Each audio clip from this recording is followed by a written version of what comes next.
পৃথিবী বড় স্বার্থপর, দুনিয়া বড় স্বার্থপর। দুনিয়া কাউরে জায়গা দেয় না, দুনিয়া কাউরে জায়গা দেয় না। এত মজবুত পাইলিং করে যেই বিল্ডিং বানাইলাম, দুনিয়া তারে থাকতে দেয় না। যা বেটা যা, যা তুই লাথি দিয়া বাইর করে যা, কবরে যা, কবরে যা। দুনিয়া কাউরে থাকতে দেয় না। দুনিয়া কত ক্ষমতা ধরকে মাটির নিচে ফেলায় দিছে, দুনিয়া কত সম্পদ আলাকে মাটির নিচে ফেলে দিছে, দুনিয়া কত সুন্দরী নারীকে মাটির নিচে ফেলায় দিছে, মাটির সাথে রেজা রেজা করে ফেলছে। আজ আর চেহারা নাই, আজ আর রূপ নাই, আজ আর যৌবন নাই, আজ আর ক্ষমতা নাই। এমন বাদশা ছিল পৃথিবীতে যার হাতের আঙ্গুলের ইশারায় মানুষের গর্দান উড়াইয়া দিত, যার হাতের ইশারায় উঠতো মানুষ, বসতো মানুষ। আজ বাদশারা নাই, আজ সম্পদওয়ালারা নাই, আজ মালওয়ালারা নাই। দুনিয়া কাউরে থাকতে দেয় না, কাউরে না দোস্ত, কাউরে দেয় না। দুনিয়া দাদারে আমার থাকতে দেয় নাই। আমার দাদারে আমি দেখছি, আজ আমার দাদা নাই। আমার নানারে আমি দেখছি, আমার নানা নাই। আমার দাদিরে আমি দেখছি, আমার দাদি নাই। আমার নানিরে আমি দেখছি, আমার নানি নাই। আমার বাবারে আমি দেখছি, 14 লক্ষ টাকা বাবার পেনশনের আমি সব ডাক্তারের পিছনে খরচ করে ফেলছি, বাড়ির ফসলের জমি বিক্রি করে ফেলছি। আমার বাপ যেন না মরে বারবার বারডেম হসপিটালে নিছি, কিন্তু দুনিয়া আমার বাপকে থাকতে দেয় নাই। আমার বাপ কবরে চলে গেছে, দুনিয়া কাউরে থাকতে দেয় না, কাউরে না, কাউরে না, কাউরে না, কাউরে না। আমার বাপ দুনিয়া কাউরে থাকতে দেয় না। তুমি থাকবা না, তুমি থাকবা না। দুনিয়ার ধোকায় পড়ো না বাপ, দুনিয়ার ধোকায় পড়ো না। মাকে বুঝান।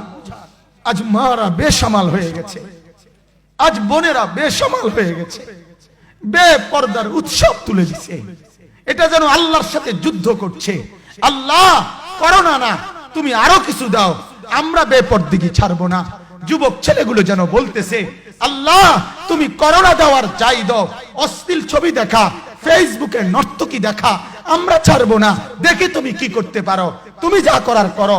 দোকানদার ব্যবসায়ীরা হারামের লেনদেন করা বন্ধ করছে না, সুদখোর সুদ ছাড়ছে না, ঘুষখোর ঘুষ ছাড়ছে না, নাফরমান আর জিনাকার ব্যভিচারী এরা কেউ কিছু ছাড়ছে না। বেহায়ার বেপর্দা নারী তার অশ্লীলতার বেহায়াপনা ছাড়ছে না। মুসলমান তার ঘরে টেলিভিশনের নর্তকীর আওয়াজ তো বন্ধ করছে না। হায় করোনা কিভাবে যাবে, আযাব কিভাবে যাবে বলেন, বলেন, বলেন আপনি। আমার বাপ ফেরাউনের উপরে তো আযাব এতদিন ছিল না, নমরুদের উপরে আযাব এতদিন ছিল না, সাদ্দাদের উপরে আযাব এতদিন ছিল না, কারুনের উপরে আযাব এতদিন ছিল না, লূত আলাইহিস সালামের কওমের উপরে আযাব এতদিন ছিল না, হুদ আলাইহিস সালামের কওমের উপরে আযাব এতদিন ছিল না, নূহ আলাইহিস সালামের কওমের উপরে এতদিন আযাব ছিল না। আজ আমরা মালিককে এই পরিমাণ নারাজ করছি, মালিক এত বেশি নারাজ। আজ 1 বছর হয়ে গেছে, 1 বছরের চাইতে বেশি হয়ে গেছে, কই করোনার মহামারীর আযাব তো যাচ্ছে না, গেছে গা বলে। আমাদের লক্ষ লক্ষ বাচ্চার পড়ালেখা বন্ধ, এরা নষ্ট হওয়ার চূড়ান্ত পর্যায়ে পৌঁছে গেছে। মোবাইল এদেরকে শেষ করে দিছে। লক্ষ লক্ষ ছেলে। গতকালকে এক মা আমার আত্মীয় ফোন দিয়া বলতেছে, সকাল 10টায় বাচ্চাটা ঘর থেকে মোবাইল লইয়া বাইর হইছে, রাতের 10টায় মা তারে ফোন দিয়া বলছে, বাপ ঘরে আসতি না, ভাত খাইতি না। বাচ্চা তারে বলতেছে, তোমার অসুবিধা কি, তোমার সমস্যা কি? মা এই কথা বইলা কাঁদা দিছে যে, শোনেন হুজুর কদ্দুর দোয়া করো।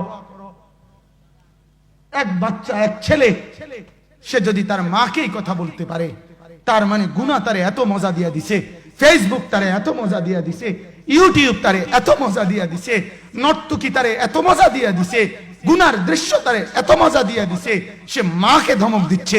রাত 10টা বাজলে কি হইছে, রাতের 3টা পর্যন্ত দেখলে তোমার সমস্যা কি? আমার আখিরাত আমি নষ্ট করলে তোমার অসুবিধা কি?